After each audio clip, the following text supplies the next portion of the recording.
하나님의 말씀 누가복음 22장 14절에서 23절까지입니다.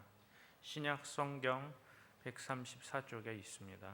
때가 이름에 예수께서 사도들과 함께 앉으사 이르시되 내가 고난을 받기 전에 너희와 함께 이 유월절 먹기를 원하였노라. 내가 너희에게 이르노니 이 유월절이 하나님의 나라에서 이루기까지 다시 먹지 아니하리라 하시고 이에 잔을 받으사 감사기도 하시고 이르시되 이것을 갖다가 너희끼리 나누라. 내가 너희에게 이르노니 내가 이제부터 하나님의 나라가 임할 때까지 포도나무에서 난 것을 다시 마시지 아니하리라 하시고 또 떡을 가져 감사기도 하시고 떼어 그들에게 주시며 이르시되 이것은 너희를 위하여 주는 내 몸이라.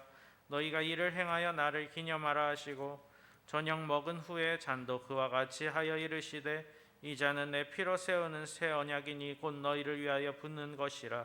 그러나 보라, 나를 파는 자의 손이 나와 함께 상 위에 있도다. 인자는 이미 작정된 대로 가거니와 그를 파는 그 사람에게는 화가 있으리로다 하시니 그들이 서로 묻되 우리 중에서 이 일을 행할 자가 누구일까 하더라. 아멘. 기도하겠습니다. 하나님 감사드립니다. 7월 마지막 주일 마지막 날 저희들 주님 전에 찾아 나왔습니다. 말씀을 통해 은혜 받게 하시고 우리의 삶이 새로워지는 복된 시간으로 우리 하나님께서 함께하여 주옵소서. 예수님의 이름으로 기도합니다. 아멘. 6월절 만찬이 다 준비가 됐어요. 누가복음서의 기록을 볼 때 그 6월절 만찬 준비는 예수님께서 적극적으로 나서서 준비하신 겁니다. 누가는 이 6월절 만찬을 굉장히 중요하게 생각을 했습니다. 아마 우리들도 그럴 거예요. 만약 예수님이 우리의 스승이 되셨는데 함께 계시다가 그야말로 마지막으로 저녁 만찬을 나누게 되는 거잖아요. 얼마나 중요합니까? 그래서 예수님을 아주 가까이서 모셨던 사도 요한도 예수님과의 그 최후의 만찬에 대해서 잊지 않고 요한복음서 13장 1절에서 30절에 있는 말씀을 보면 아주 자세하게 기록을 해 놓았습니다. 누가도 오늘 이제 13절에 보면 6월절 만찬 준비가 다 끝난 상태인데도 14절 오늘 이제 본문 말씀에 들어가 보면 때가 이르매라고 그렇게 표현하고 있어요. 때가 이르매. 예수님께서 드디어 6월절 최후의 만찬 나눌 때가 되었다는 거죠. 그리고 예수님께서 사도들과 함께 앉으셨다는 거예요. 제자들이라고 말하지 않아요. 사도들이라고 그렇게 말하고 있습니다. 이 사도라는 말은 아포스톨로스라는 말로 예수님의 제자들을 지칭하는 아주 특별한 말입니다. 이렇게 누가는 사도라는 단어를 사용함으로써 6월절 식사에 대한 아주 특별한 의미를 부여하고 있습니다. 그러면서 이제 예수님께서 만찬사를 하시는 거죠. 15절 말씀이에요. 우리가 같이 한번 읽어볼까요? 15절. 이르시되 내가 고난을 받기 전에 너희와 함께 이 유월절 먹기를 원하였노라. 자, 내가 고난 받기 전에 그렇게 말씀하고 있어요. 고난 받기 전에 이 유월절 먹기를 원하였노라. 예수님이 유월절 만찬석상에 임하는 태도는 제자들과 전혀 달랐습니다. 제자들은 해마다 대하는 유월절 만찬이었습니다. 근데 이상하게 예전과는 다르게 하루 일찍 만찬을 나누게 됐어요. 근데 예수님에게 이 만찬은 최후의 만찬이었습니다. 이 밤이 지나면 예수님은 가룟 유다의 배신과 사내들인 공의원들의 괴계에 의해서 사로잡히고 이제 십자가에 달리셔야 되는 거죠. 예수님은 앞으로 당하실 고난과 역경을 다 알고 계셨어요. 그래서 예수님은 6월절보다 하루 전날 하루 먼저 유월절 만찬을 제자들과 함께 나누신 거예요. 우리가 요한복음서 18장에 보면 예수님께서 겟세마네 동산에서 기도하시고 난 다음에 이제 잡히십니다. 잡히시고 난 다음에 어디로 가냐면 대제사장이었던 가야바의 장인이었던 안나스에게로 끌려가요. 맨 처음에. 그 다음에 이제 안나스에게서 가야바로 끌려가게 되고, 그 다음에 이제 빌라도 관정으로 끌려가게 되는 거죠. 가야바의 집에서 베드로가 예수님을 3번씩이나 부인하게 됩니다. 그리고 이제 빌라도 관정으로 끌려가게 되는데, 그때 이 일을 요한복음서에 보면 잘 말씀하고 있는데, 요한복음서 18장 28절에 있는 말씀을 보면 그들이 예수를 가야바에게서 관정으로 끌고 가니, 관정이라고 하는 것은 빌라도가 재판하는 그 관정을 말하는 거예요. 끌고 가니 새벽이라 그들은 더럽힘을 받지 아니하고 유월절 잔치를 먹고자 하여 관정에 들어가지 아니하더라. 유월절 잔치를 아직 하지 않은 거예요. 대제사장이나 가야바, 안나스 이러한 사람들이 따라가지 않았다는 거예요. 그러니까 그 당시의 상황을 알 수 있는 독특한 기록이죠. 그러니까 예수님은 유월절 전에 잡히신 거예요. 그리고 신문을 받으시고 유월절에 양 잡는 날, 그날에 유월절 날에 십자가에 못 박혀 죽으신 겁니다. 그러니까 예수님은 제자들과 유월절 만찬을 유월절보다 하루 전에 만찬에 나누신 거죠. 이렇게 예수님은 하나님의 대속제물 유월절 어린 양으로 이미 십자가의 죽음을 아셨고, 하루 전에 미리 제자들과 함께 유월절 만찬을 나누게 된 겁니다. 성도 여러분, 인간이라고 하는 것이 어떤 존재입니까? 죽음 앞에서는 모든 것을 다 내려놓게 돼요. 아무리 그 사람이 정말 흉악한 사람이라 할지라도 죽음 앞에서는요, 완전히 맥이 풀려버리게 된다고 하잖아요. 여러분, 내 앞에 죽음의 그림자가 짙게 드리워져 있는데 평상심을 잃지 않을 사람이 어디 있겠어요?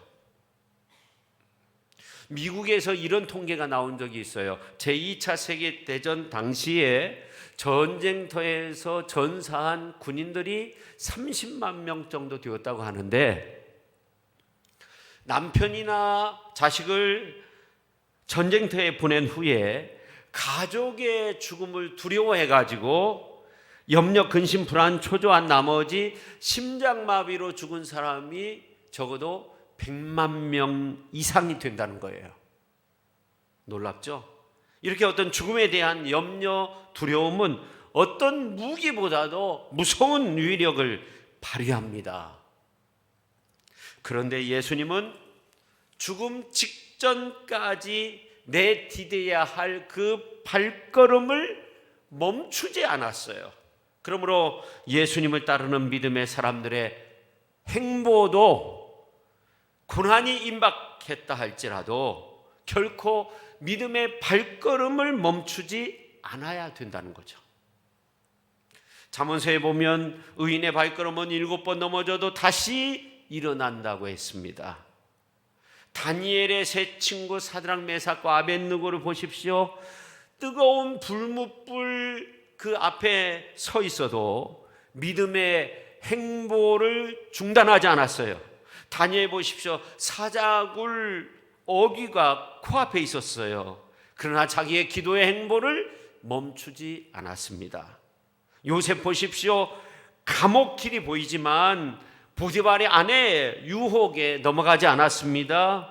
이것이 믿음의 진면목이죠. 박해가 눈에 보인다고 해도, 경제적인 손실이 다가온다고 해도, 자존심이 상하는 일이 생긴다 해도 믿음의 발걸음을 멈추지 않는 것이 신앙인의 모습이 되는 겁니다. 내일 지구의 종말이 온다 할지라도 오늘 사과나무 한 그루를 심는 마음으로 하나님께서 나에게 주신 그 사명의 길을 묵묵히 걸어가는 것, 그것이 신앙의 진면목입니다. 사도 바울도 복음 증거하는 일에 환난과 그리고 고난을 두려워하지 않았습니다.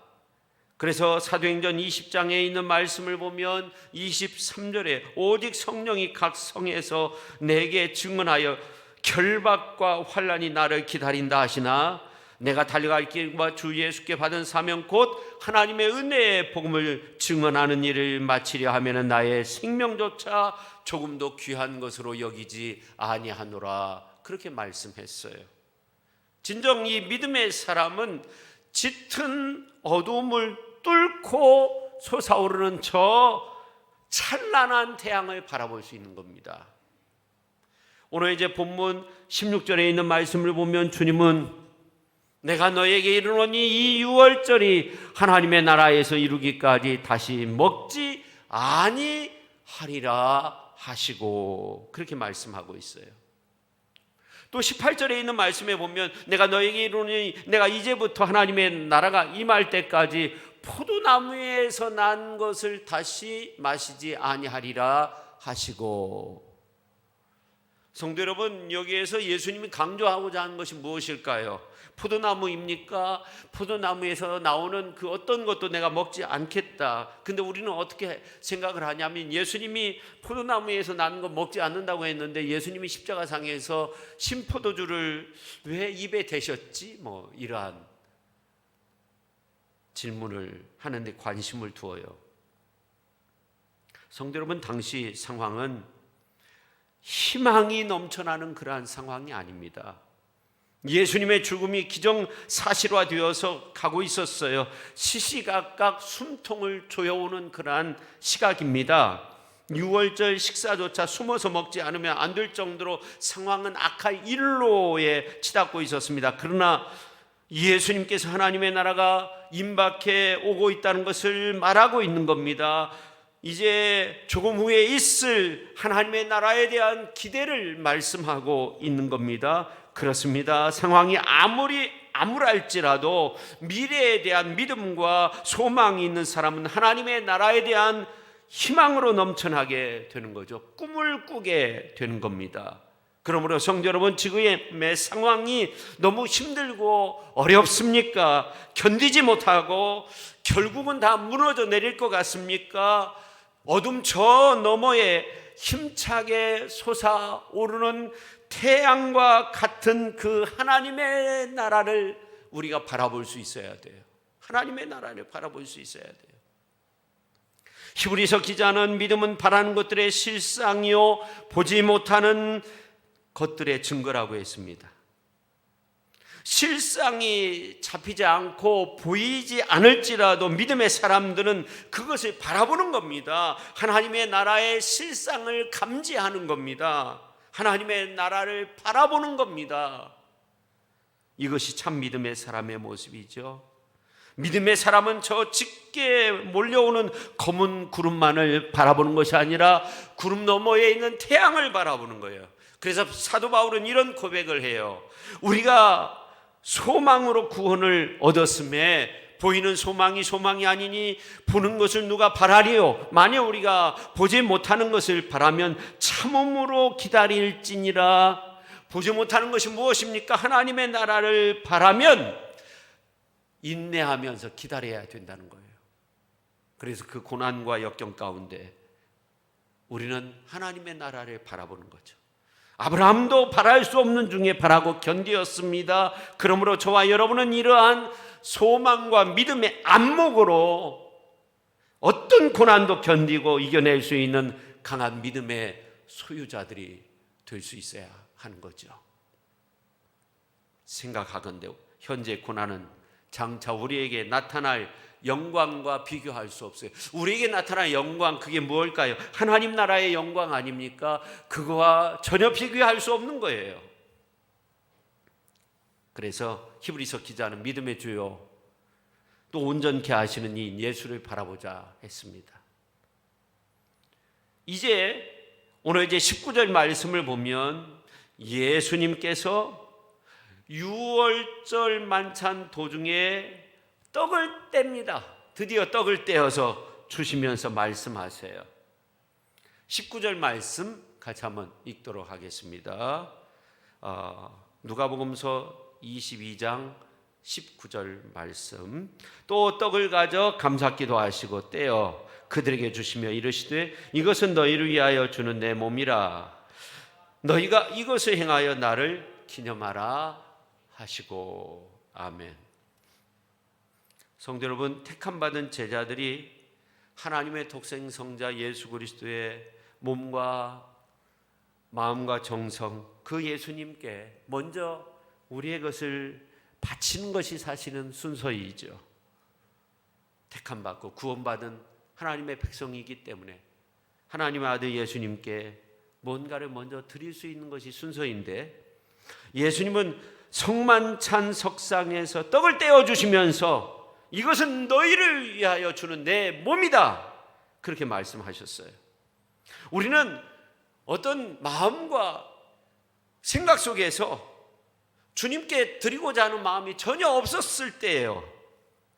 근데 그때 주님은 우리를 위해 살을 찢어서, 당신의 몸을 찢어서 우리에게 주신 거예요.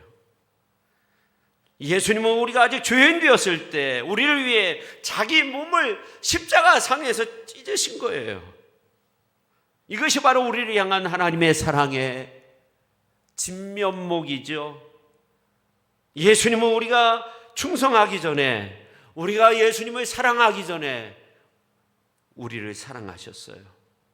우리가 그분 앞에 엎드려서 내가 이제 충성을 다하겠습니다, 그렇게 고백하기 전에, 맹세하기 전에, 아주 그 오래전에 당신의 몸을 찢어서 우리에게 생명의 양식으로 주셨어요. 여기에 진정한 사랑의 의미가 있는 겁니다. 누군가 나에게 사랑을 베풀었기 때문에 그에 대한 응답으로 하는 사랑은, 예수님도 말씀하셨는데 세리들도 그렇게 한다는 거예요. 오병이어의 기적이 왜 일어났습니까? 예수님을 사랑하는 한 소년이 자기는 굶더라도 예수님께 바쳐야 되겠다, 이런 마음이 있었던 거 아니에요. 도시락을 바쳤어요. 사랑의 기적이 일어났습니다. 자신은 물론 함께 있었던 모든 사람들이 배불렀어요. 아주 풍성함을 가져왔습니다. 어떤 때는 계산된 사랑보다 계산 없이 한 사랑이 큰 역사를 일으킬 때가 있는 거죠. 아담을 돕는 배필이 하와잖아요. 최초의 여성이었죠. 근데 사랑은 누가 먼저 했는가? 성경은 아담이 먼저 했다고 그렇게 말하고 있어요. 아담은 이미 하와가 존재하기 전에 자신을 주었어요. 먼저 희생했어요. 자신의 갈비뼈를 내어주는 그러한 아픔을 감수했어요. 이것은 마치 교회가 존재하기 전에 예수님께서 교회를 위해서 에클레시아, 하나님의 선택받은, 하나님의 부름을 받은 우리를 위해서 예수님께서 자신의 몸을 내어주신 것과 같은 거죠. 예수님께서 죽으시고 자기의 몸을 내어주심으로 말미암아 교회가, 하나님의 부름을 받은 백성들이 생겨나게 된 거죠. 그렇습니다. 사랑이란 누군가 존재함으로써 존재하는 것이 아니에요. 사랑 그 자체가 근원입니다. 사랑 그것이 에너지가 되는 거죠. 누군가 나를 사랑하기 때문에 내가 사랑하는 것이 아닙니다. 예수님께서는 자신을 사랑하는 사람을 사랑하는 일은 세리들도 한다고 그렇게 말했습니다. 이 말씀은 진정한 사랑의 본질을 말하고 있는 거예요. 그렇습니다. 예수님께서 십자가상에서 죄인들을 위해 물과 피를 다 흘리시면서 자기의 몸을 찢으시면서 우리를 사랑했어요. 죄인된 우리를 사랑했어요. 그리고 그것을 눈에 보이도록 주신 것이 성만찬 석상에서의 떡과 잔입니다.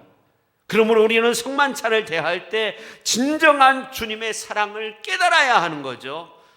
예수님이 먼저 한 그 사랑, 우리가 그 사랑에 감동할 수 있어야 돼요.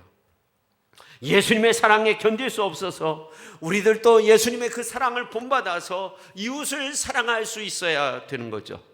늦게 배운 도둑질이 밤새는 줄 모른다, 그런 속담이 있듯이 예수님께서 하신 그 사랑, 베푸신 그 사랑에 우리가 비록 그 사랑을 늦게 알았지만 그 사랑에 밤새는 줄 모르고 정말로 그 사랑 안에서 우리가 살아갈 수 있어야 되죠. 예수님의 사랑을 우리가 할 수 있다는 그 사실에 감격해야 돼요.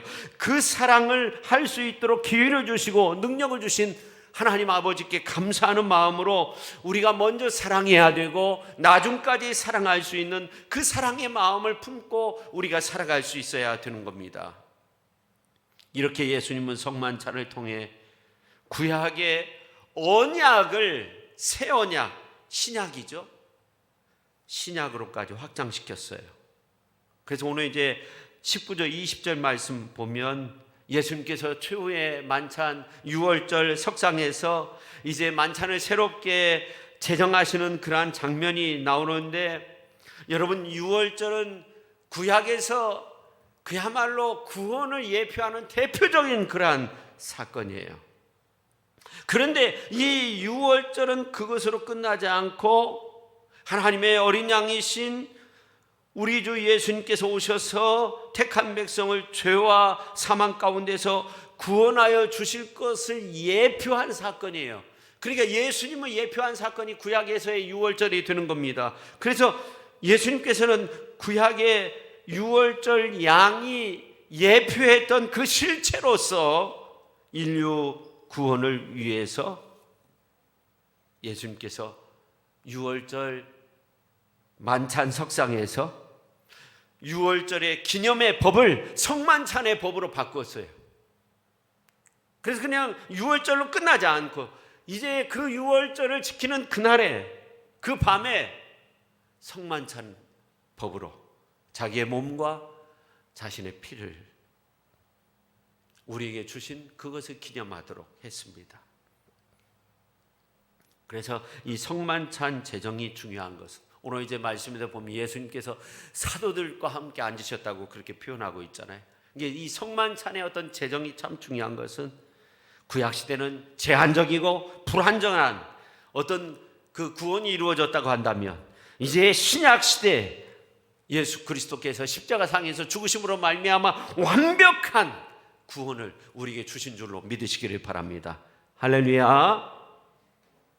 그래서 주님 안에 거하는 사람들은, 예수님 안에 있는 사람들은 다 구원함을 얻게 된다는 것, 영원한 천국 백성으로 살아갈 수 있다는 것을 말씀하고 있어요.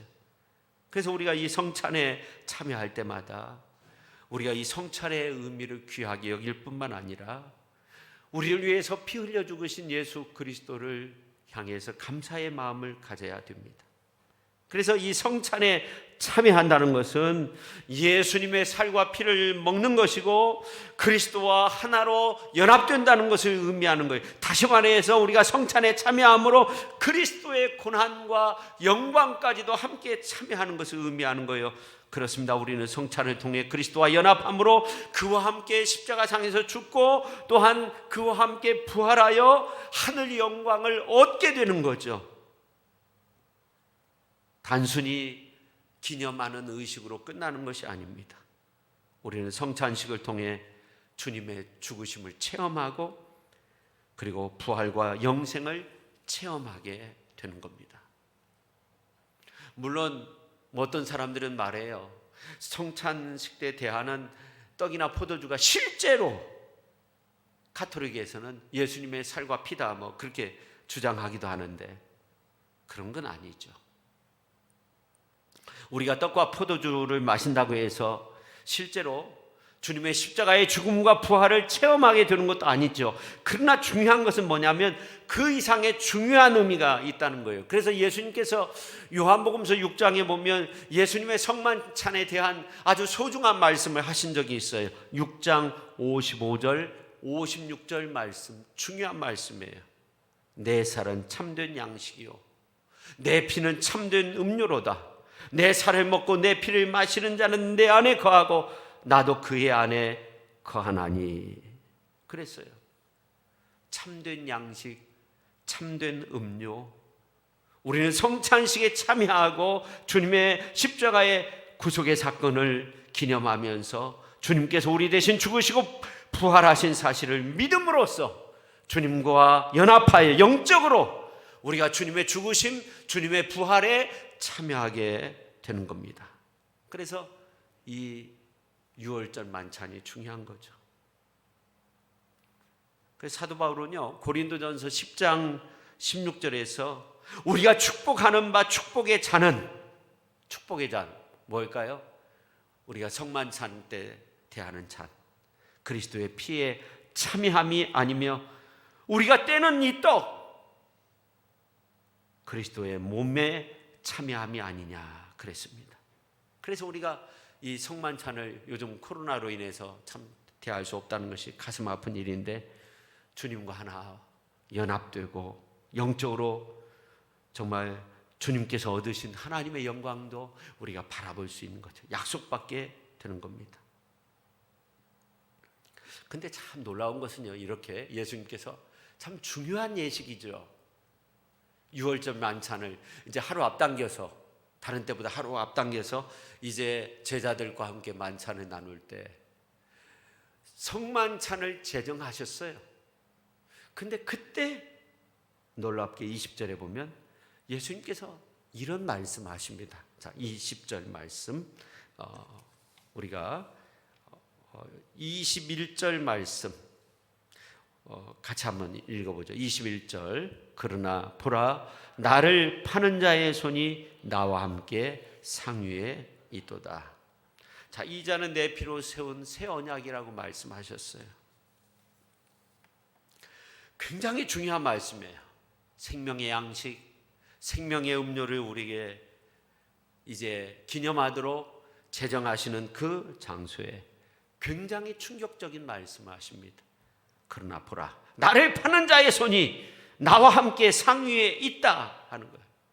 이 자리가 어떤 자리입니까? 예수님과 사도들이 좌정하신 자리입니다. 성만찬의 은혜가 쏟아지는 자리입니다. 바로 그 자리까지 마귀의 역사가 손을 뻗치고 있었다 하는 거예요.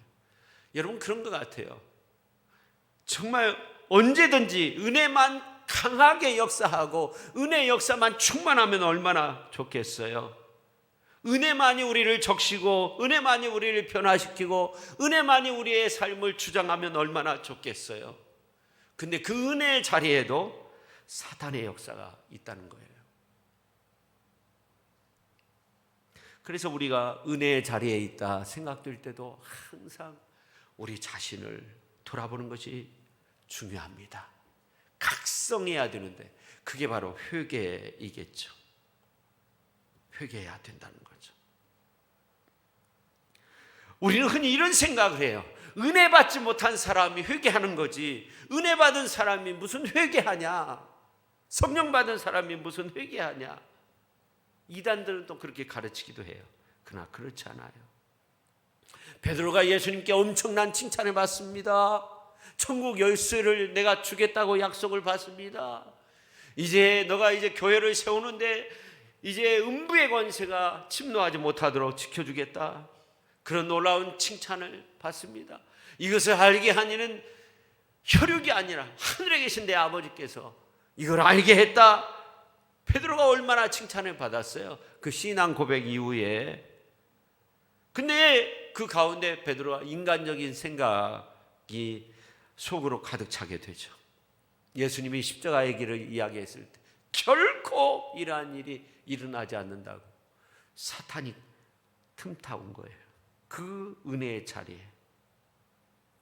여러분, 우리가 은혜에 취해 있는 은혜의 자리에 있을 때 마귀가 틈타기 쉬운 시간이라는 것을 알아야 된다는 거죠. 그래서 베드로를 향해서 예수님이 사단아 물러가라. 아마 제자들도 깜짝 놀랐을 거예요. 베드로도 깜짝 놀랐을 거예요. 그래서 자신을 돌아보는 그 베드로의 모습이 된 거죠. 그래서 베드로가 나중에 예수님을 3번씩이나 부인하지만 자신을 돌아본 거죠. 닭울음 소리가 들린 거죠.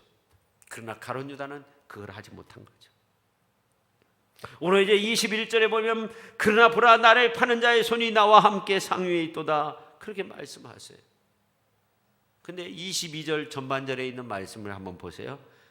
인자는 이미 작정된 대로 간다 하는 거예요. 그러니까 이 말씀은 어떤 의미가 있냐면 가룟 유다가 나를 팔았지만 이제 예수님의 죽음의 원인은 가룟 유다에게 다 있는 것은 아니에요. 작정된 그곳으로 간다는 거예요. 아마 가룟 유다는 이런 생각을 했을 거예요. 내가 예수님을 팔아서 예수님이 죽었다, 이런 생각을 했을 거예요. 가룟 유다뿐만 아니라 대제사장, 사두개인, 바리새인들, 안나스, 가야바 이러한 사람들, 우리 생각대로 됐다, 자기들 뜻대로 됐다, 이런 생각을 했을 거예요. 그래서 예수님을 이제 십자가에 못 박게 되었다, 쾌재를 불렀을 거예요. 예수님이 등장한 이후에 오랜 수건이 다 풀렸다, 이런 생각을 했을 거예요. 그런데 이에 대한 예수님의 생각은 뭐예요?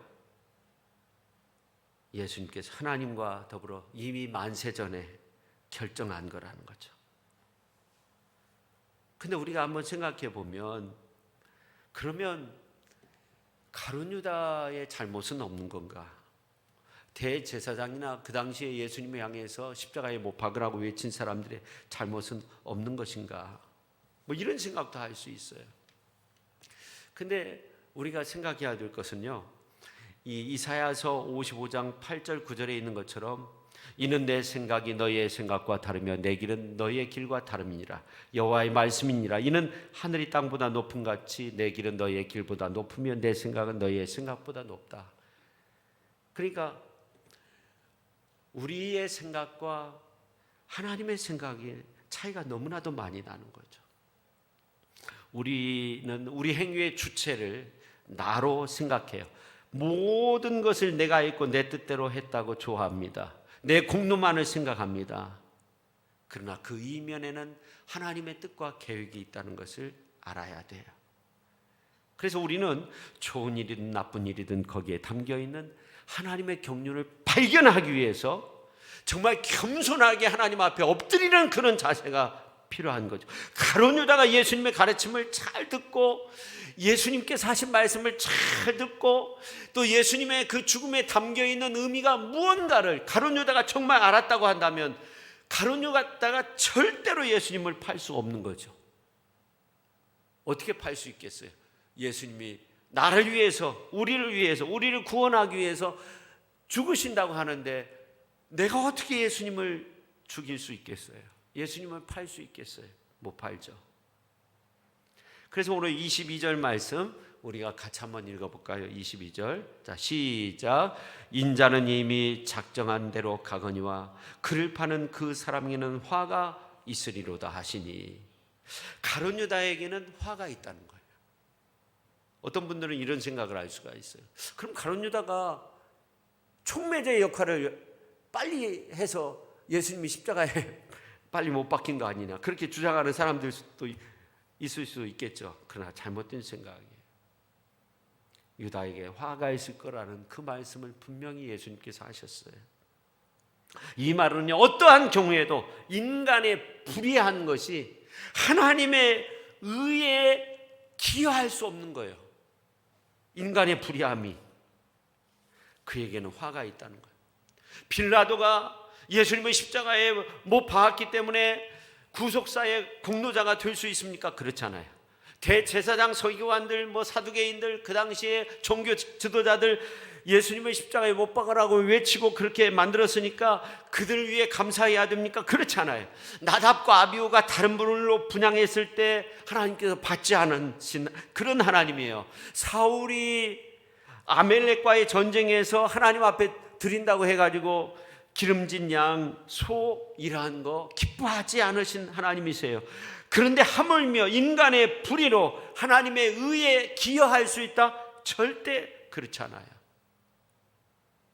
오히려 심판과 책망의 대상이 되는 거죠. 왜 우리가 그런 그릇된 생각을 가지게 되느냐? 중요한 한 가지는 놓치고 있는 거예요. 그건 뭐냐면 우리가 정말 불의해도 하나님은 그것을 선으로 바꾸시는 분이 되신다는 거예요. 그러니까 하나님은 당신의 의를 이루는 데 있어서 항상 선한 것만 사용하는 것이 아니라 우리가 잘못해도, 우리가 실수해도 우리가 주의 일을 할 때도 실수할 때도 있죠. 근데 하나님은 모든 것들을 바꾸시는 하나님. 인간이 어떠한 실수를 하고 잘못을 범해도 그것을 바꾸어서 선한 결과를 내실 수 있는 능력이 있으신 하나님이 되신다는 거예요. 그렇다고 인간의 불의가 하나님의 의를 이루는 것은 절대 아닙니다. 오직 하나님의 은혜와 섭리의 역사가 인간의 그르친 일까지도 선용하게 만드시는 하나님이시다는 거예요. 인간의 불효, 인간의 실수, 인간의 허물, 인간의 잘못을 선으로 바꾸실 능력과 권세가 하나님께 있다는 거죠. 그래서 우리가 하나님 앞에 불의하고 범죄하고 죄 지었을 때 어떻게 해야 돼요? 하나님 살려달라고 엎드리는 거죠. 이러한 점을 분명히 알았던 사람이 누구냐면 바로 다윗이었어요.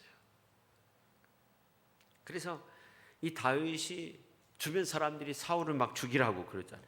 그런 사울의 옷자락만 베잖아요. 하나님께서 금하신 일이기 때문에, 이건 불의한 일이기 때문에 하나님이 나중에는 그 불의한 역사를 바꾸실 건데 내가 왜 불의한 자리에 서느냐는 거죠. 우리는 정의의 이름으로 불의의 의의 옷을 입히는 경우가 있어요. 항상 불의는 그렇게 시작되는 거예요. 정의의 이름으로 불의한 일인데 거기에 의의 옷을 입히는 경우가 있어요. 우리가 우리나라 정치사를 보아도 그런 모습들을 많이 보게 되잖아요. 근데 아무리 그럴듯한 의의 옷을 입어도 그게 의가 되는 것이 아니에요. 불의는 불의인 거죠. 그러므로 불의를 향하여 하나님의 의를 이루겠다는 그런 유혹에서 우리는 벗어나야 돼. 하나님의 의를 살필 수 있어야 돼. 하나님의 의로운 길을 걸어갈 수 있어야 돼. 그런 믿음의 사람들이 다 될 수 있는 저와 우리 귀한 성도님들 되실 수 있기를 예수님의 이름으로 축원합니다.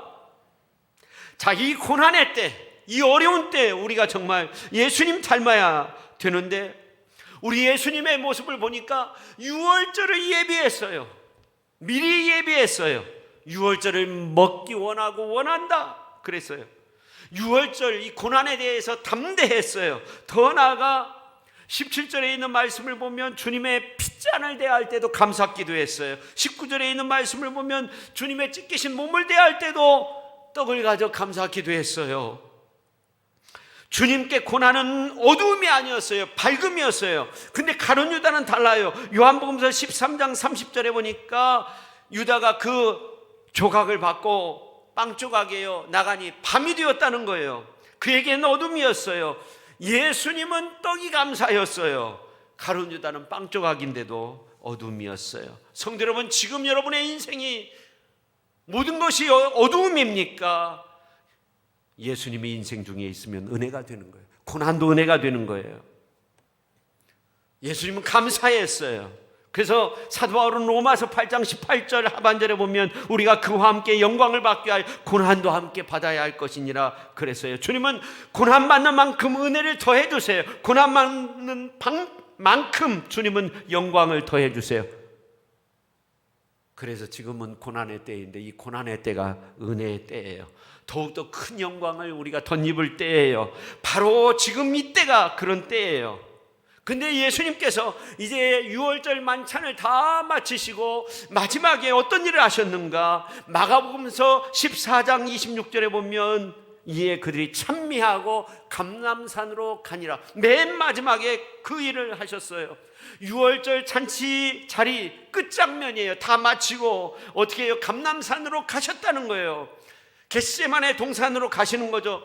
왜 이렇게 찬미하면서 감람산 겟세마네 동산으로 가셨을까요? 조금 후면 잡히실 때인데 예수님께서 그렇게 찬미하며 이제 나가면 제자들이 예수님과 함께 이제 겟세마네 동산에서 기도할 수 있었을까요? 그렇지 않아요. 다 도망쳤어요. 베드로는 3번이나 부인했어요.